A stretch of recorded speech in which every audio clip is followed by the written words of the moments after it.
Hi folks, welcome as always to Football Pass.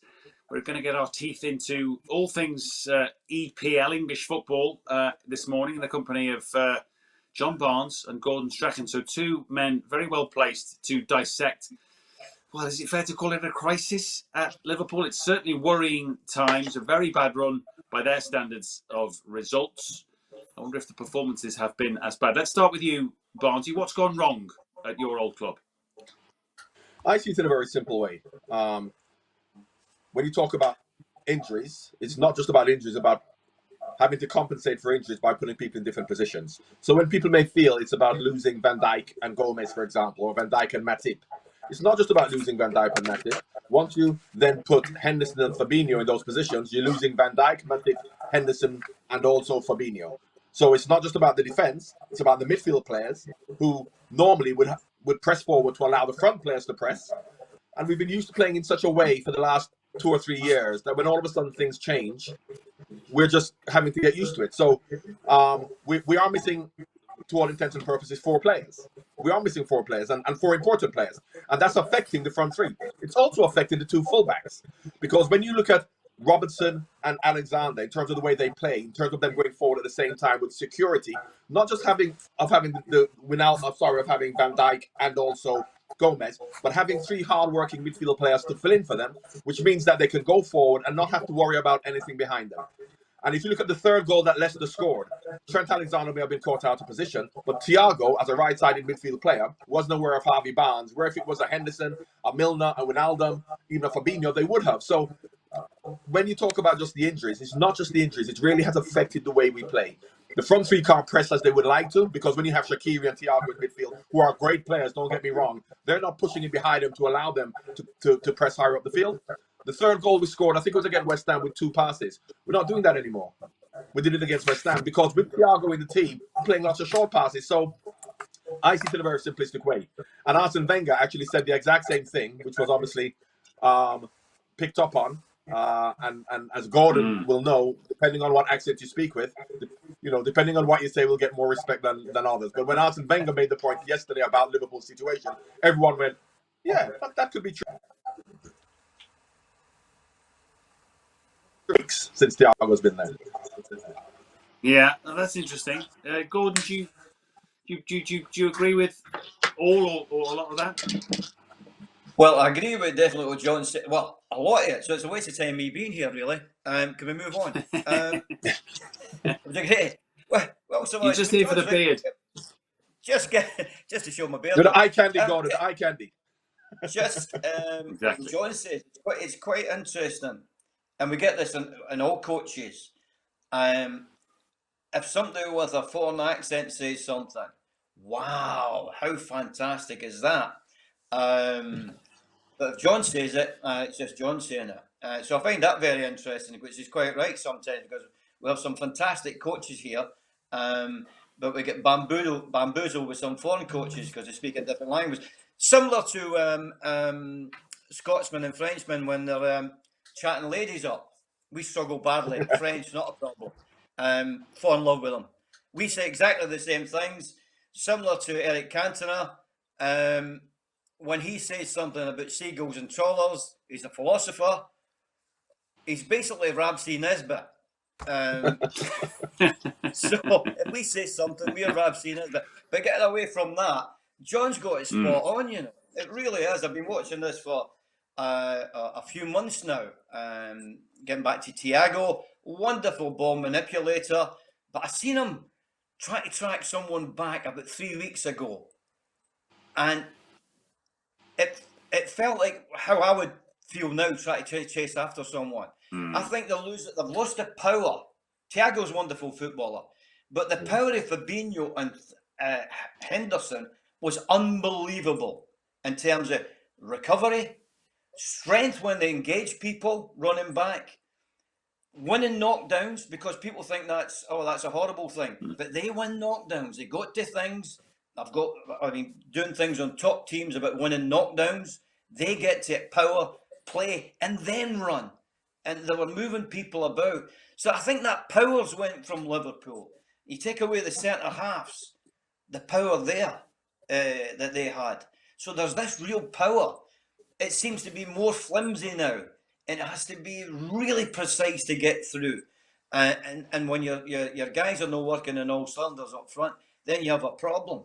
But John's right. There's so much power and height as well been missing from the Liverpool side, and again, and people tell me about fullbacks getting forward. Yes, they have to get forward, and they do it.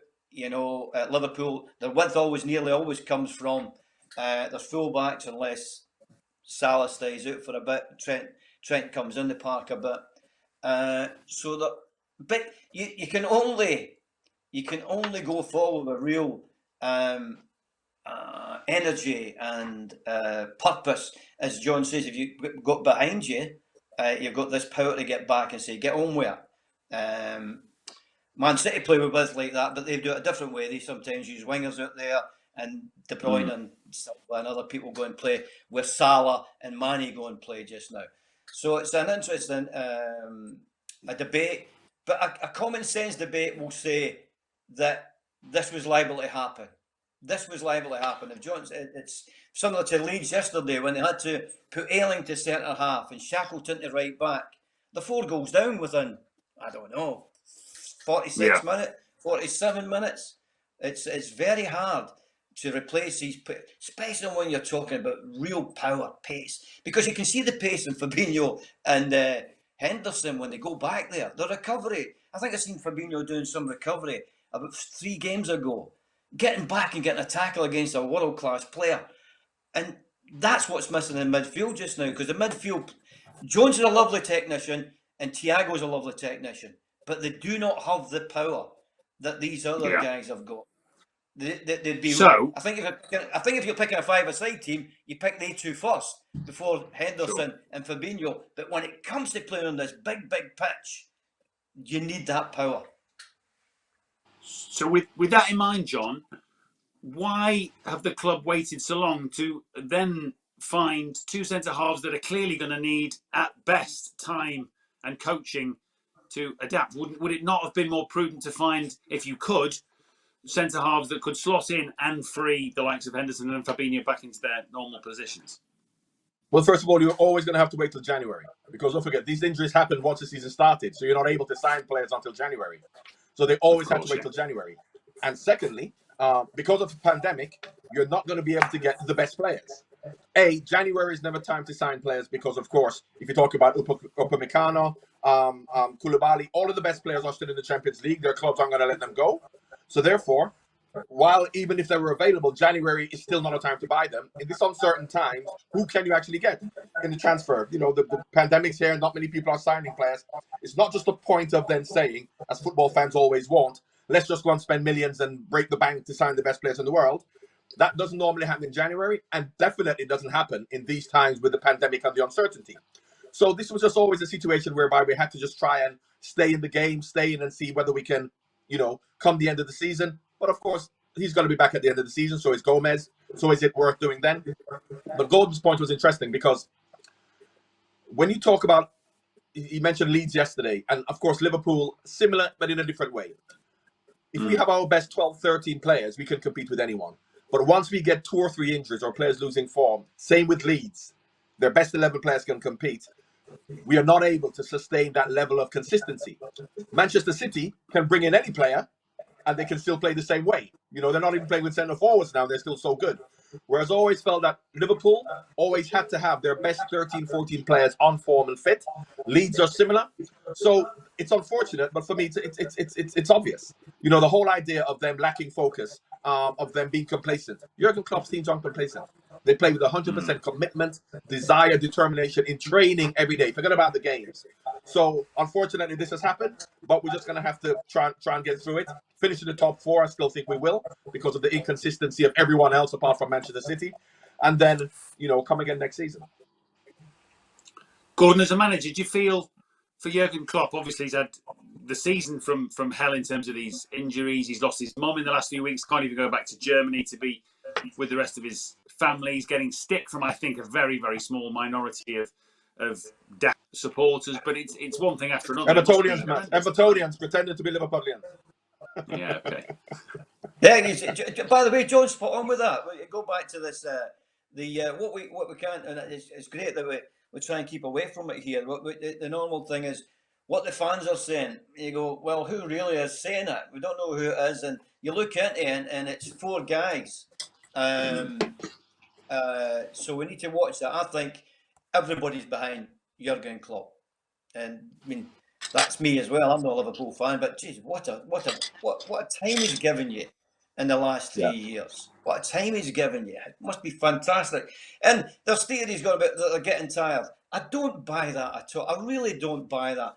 There was some pundit trying to make it the other day because Andy Robertson or something didn't get out quickly enough to somebody in the 89th minute when you're 3-1 down, that was Andy not at his peak. Andy's still flying along there if you give him a chance. The players are still running about if you give them a chance.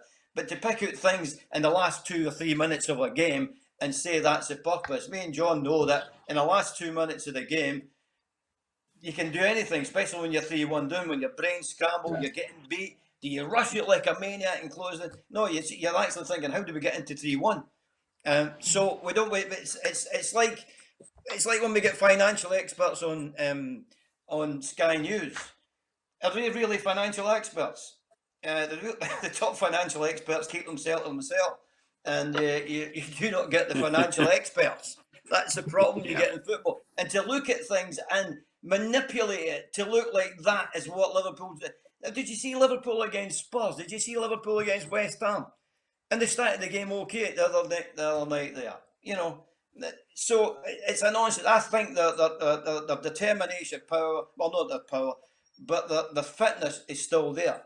And what people tend to look at things, when players, John will tell you, he's went through bad spells at Liverpool when his game wasn't at 100%, and my game wasn't at 100% at Leeds or Man United.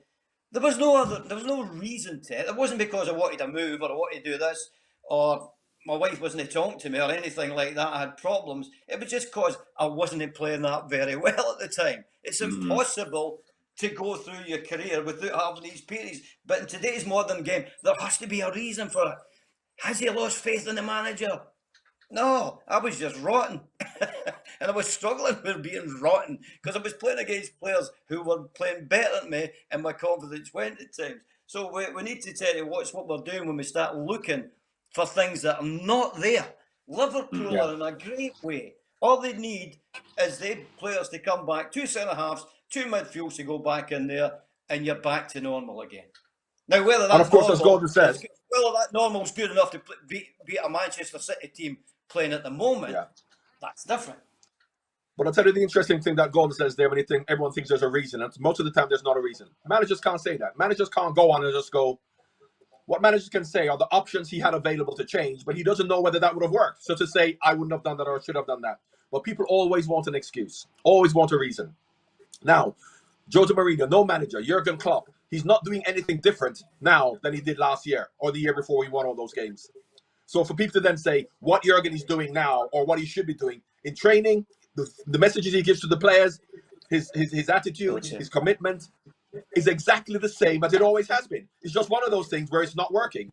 So, people are now analyzing Jurgen and going, his body language, he's saying this, he's doing this.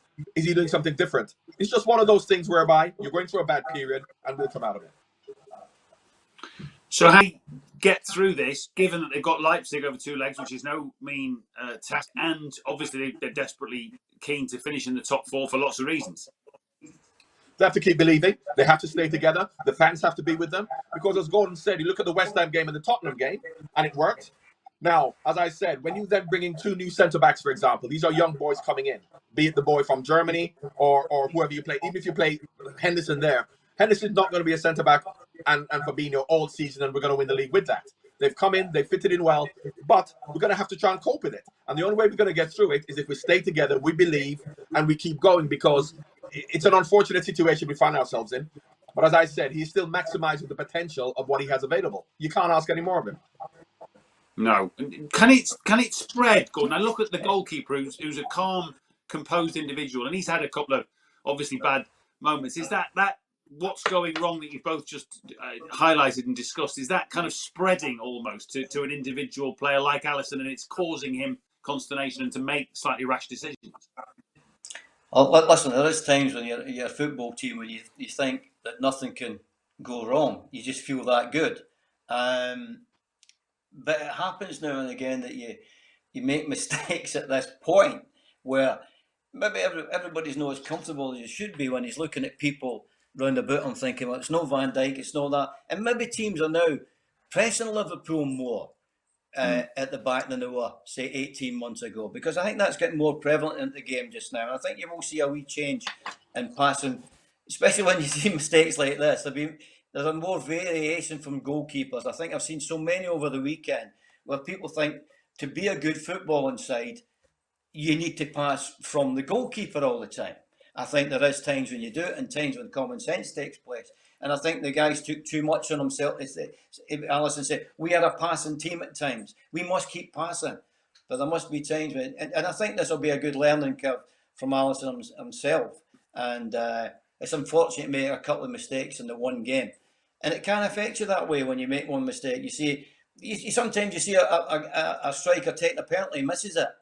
And the next penalty comes up, he doesn't take it. He has that option. But for a goalie, you've not got that option because you don't ask anybody else to go in your place. So that's unfortunate. But he seems to be a strong-minded fella. But going back to the thing with Klopp, I don't believe there's one player in that us coaching staff that doesn't believe 100% in Jurgen Klopp. Not one. So I think everything's okay, but that happens sometimes. When you win a league, you can't automatically, especially in this day and age in the English league, where the standard seems to be quite similar at the moment with a lot of teams. I mean, if you talk about Man City 4 months ago, people say, "Well, they're not going to win it again," but there they come again. When the questions are asked, they come again, and that's what good players do. And Liverpool will do the same. As we sit I here think now, John, unfortunately for Alisson, if you look, look at the Alisson situation. He's made, I would say, 2 mistakes in 2 years. Unfortunately, they've come back to back. The 2 goals against Leicester and the one with the misunderstanding with the new German centre back. I suppose if you're playing for Liverpool for years, you know Alisson's going to come. That's a bit of a mix up. Now, what the worrying thing would be if he keeps making these mistakes. He's made 2 mistakes in the game against Leicester. A bit of a mix up because of new partnership, but that's 3 mistakes he's made. Now, as I said, when people start to question Alisson because he's made 2 mistakes, it happens to be in a high-profile game when we are being questioned. If that continues, then maybe you can start to question him. But I won't just look at those 2 mistakes and then say that his head's gone or something like that. I have full faith in Alisson, full faith. Yeah, but as again, with a couple of mistakes, no matter where you are as a footballer, you can't change your philosophy of how you play the game of football. Yeah, you cannot do that because we chopping and changing all the time. You wouldn't know what the goalkeeper's got to do. That's for sure. So you cannot, as a footballer, you have to believe. It's the philosophies that you believe in and how you should be playing the game. And if that's the way they want to do it, continue to do it. John, in terms of the bigger picture, let's get it right. What an entertainment they've given us in the last 3 years as a neutral. Wonderful. No, so you get a couple of bad mistakes. Do me a favour. I'd like Leeds to see are similar. Yeah. The bigger picture at the top right now, John, would suggest that because of the consistency they've found, Manchester City are going to take some catching. But there is now, I would think, 8, maybe even more teams that are all thinking this could be our year to finish in the top 4. Such is the strangeness of this particular season. It may be, however, the inconsistency of everybody else gives the other 8 teams hope. When apart from Manchester City, any other team you mention can say, yes, I think we can finish in the top 4. Not because we are going to be consistent and win matches, because everybody else is going to be inconsistent. Exactly. So you look at Man United growing, they lost to Sheffield United, Liverpool. So any team who can put a run, who may feel we can put a run together to be in the top 4, they are also going to be inconsistent because this is the nature of this year. So from week to week, who knows? Who can say Man City are going to perform well? But apart from that, I have a slight inkling leaning towards Chelsea since Tuchel's come. Not anything against Frank. I don't think Tuchel's necessarily better, but I think that if you look at what's happening now at Chelsea because a new manager comes in, they seem to be quite consistent. But apart from Manchester City, and Chelsea still will have their problems, I don't see a team who you can categorically say we're going to be second, third, or fourth. You're talking about Liverpool, Tottenham, Chelsea, Manchester United, Leicester are an interesting one because Leicester probably are the second most consistent team behind Manchester City. They probably are. And then I saw Everton last night, thought they'd be far too much for Fulham. They weren't. Got outplayed. West Ham obviously play tonight as we're talking. Gordon, they'll both be entertaining strong thoughts about European football at least, won't they? Yeah, well, there's a few in there. First of all, I've got to say that it's strange times. And I'm not talking about just strange times. I'm talking about actual times and playing football. I think that throws players now and then. Sunday night, 7 o'clock, your body clock. I know and people say, well, you really should, being a professional footballer. But body clocks have been trained over the years. And especially with no crowds, no matter what the time was. I was watching the Celtic game yesterday at 12 o'clock. I don't know if John watched. And the first half was a bit tedious. And the number of times I've managed or played in games at that time, and they have been tedious. It's just your body clock it's very hard just now. And the number of results coming up, they've been strange results. You cannot tell me this is a normal season. If you're talking about Liverpool getting beat 7, whatever it was, by Aston Villa and results like that. It's not a real, it's a real season. Yeah, we can see it.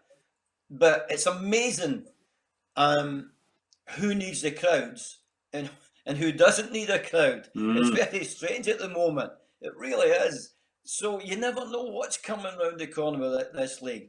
But what I'm seeing is some decent football at the moment. And going back to what I seen yesterday, Arsenal, Leeds, isn't that wonderful watching football like that? Utterly bonkers, by the way. some of the defending and some of the stuff that was going on, but wonderful. But you were going back to Everton. Yes, as John says, anybody who puts on a run of winning 5 games in the trot, you're practically guaranteed top 4 football next year. The Champions League. So it's a real strange league. It's interesting. But the fact is, nobody knows where we are, what time we're playing it. Is it Sunday? Is it Saturday? Is it 12 o'clock? Is it 7 o'clock?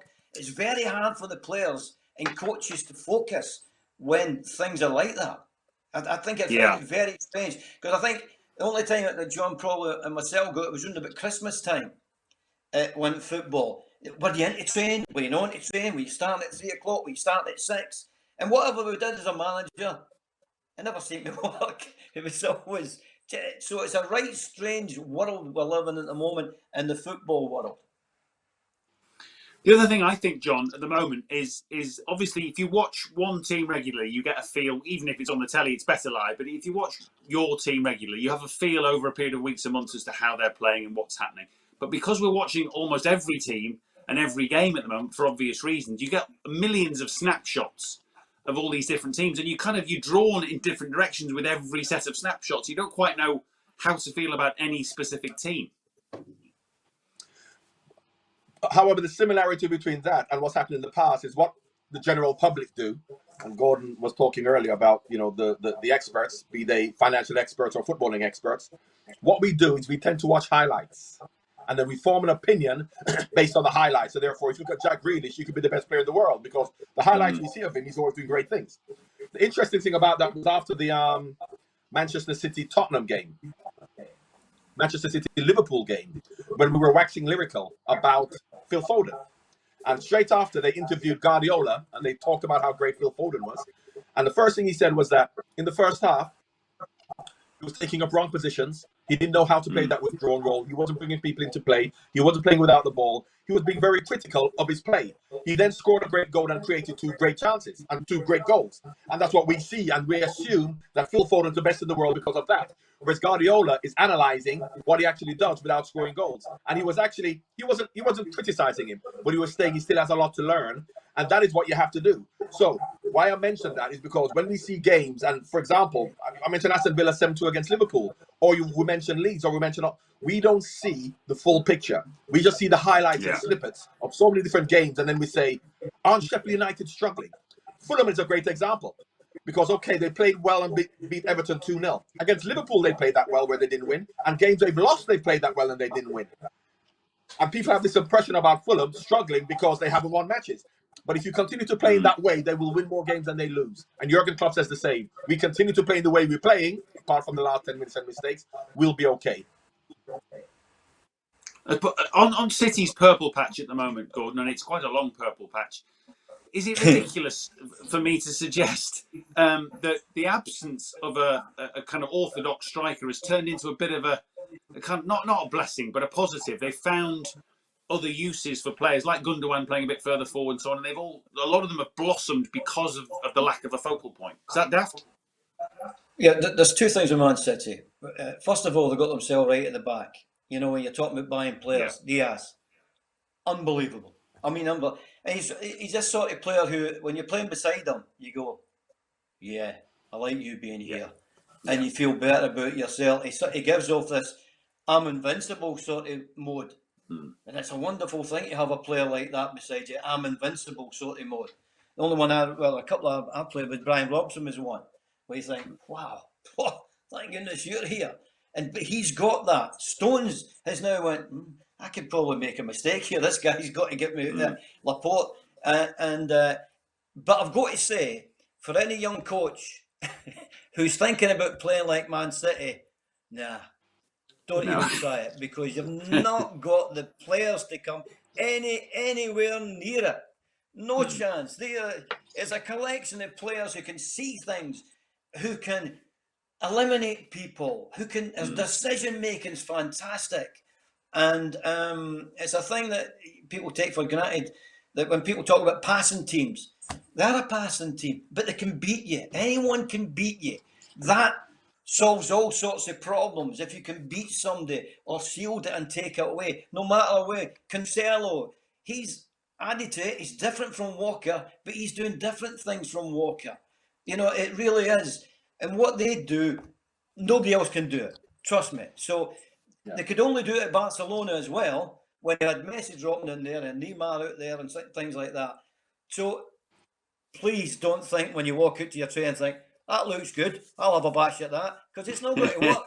It's definitely not going to work. Yeah. Unless you've got a really good collection of players in your Sunday League team. Really good. And not many people have that. But also with Manchester City, what I would say is that when they're getting into Champions League finals and playing right at the top, can I ask you this? Sorry, John, can I ask you this before?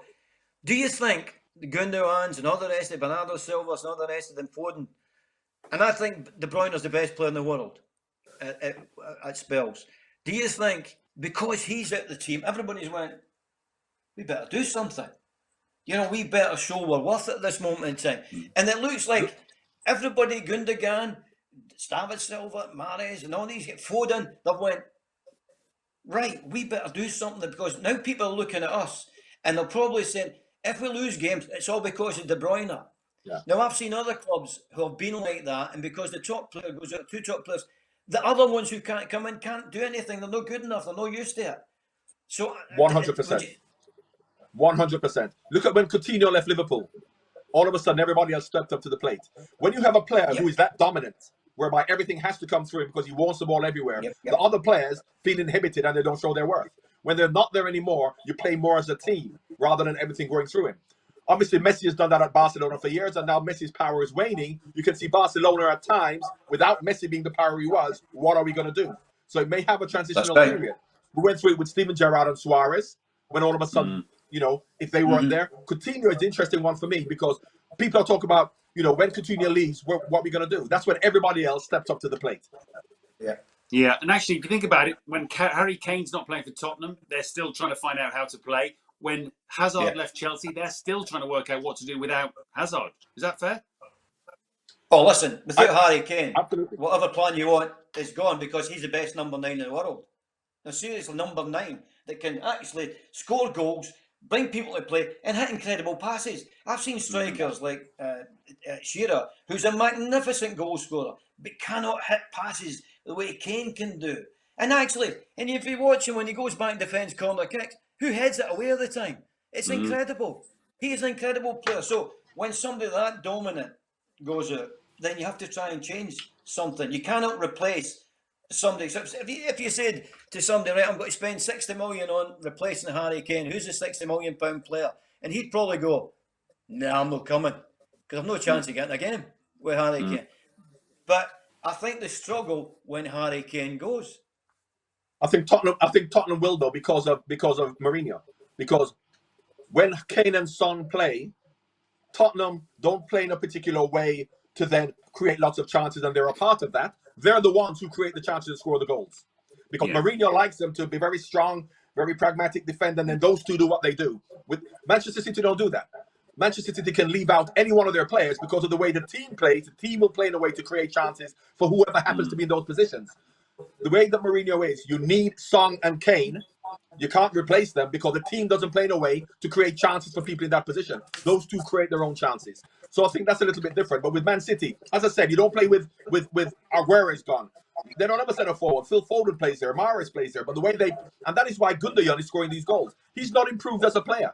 But he was playing before in a more withdrawn role, so he does what's required of him. Now he's able to get forward, so he scores goals. If all of a sudden Aguero gets back in the team and they ask Gundogan to come and play in a deeper role, he'll stop scoring goals. It doesn't mean he's a worse player or he's not doing anything. It's just what the role requires. That's why Man City, for me, are the best team. And Liverpool were last year with what they had. So to round this off, and I know it's only a snapshot, so I won't hold you to it, but who are the other three teams that finished behind, assuming City win it, in the top four then? Put yourselves on the spot. You won't hold us to it, but the whole of the British public will. Don't worry about them. They're just supporters. Worry about me. You're right. I'm not on Twitter. I should be okay. I'm going to go for Liverpool, Leicester, and Man United.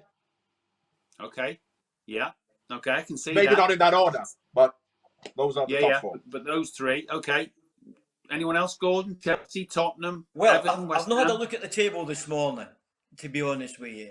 But it's pretty the way tight. things are going, I say Leicester will be in it, that's for sure. And I think Man United will be in it. They'll kind of get through there somehow. I'm not sure about the next one because I've not looked at the league so far. Liverpool or Chelsea?